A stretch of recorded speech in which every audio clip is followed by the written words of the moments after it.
Youth കോൺഗ്രസിലെ ദുരിതാശ്വാസ നിധി തട്ടിപ്പ് ആരോപണത്തിൽ അന്വേഷണ കമ്മീഷനെ നിയോഗിച്ച സംസ്ഥാന നേതൃത്വം. യൂത്ത് കോൺഗ്രസ് സംസ്ഥാന വൈസ് പ്രസിഡന്റ് അബിൻ വർക്കി ഉൾപ്പെടെ 3 പേർ കോഴിക്കോട് എത്തി മൊഴിയെടുത്തു. പണം വകമാറ്റിയതിലും പരാതി പുറത്തുവന്നതിലുമാണ് അന്വേഷണം.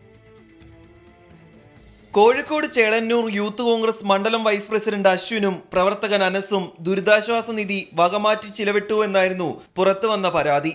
രാഹുൽ മാങ്കൂട്ടത്തിന് മണ്ഡലം പ്രസിഡന്റ് അജൽ ദിവാനന്ദ അയച്ച പരാതി പുറത്തു വന്നതോടെയാണ് വിവാദമായത്.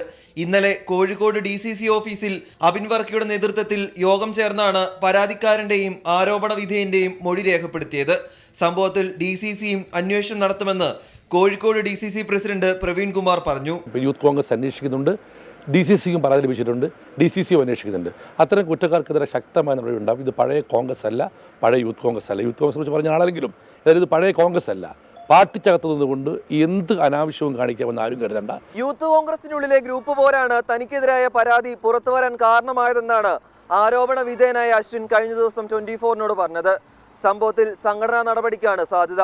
രാഹുൽ സുരേഷ്, 24 കോഴിക്കോട്.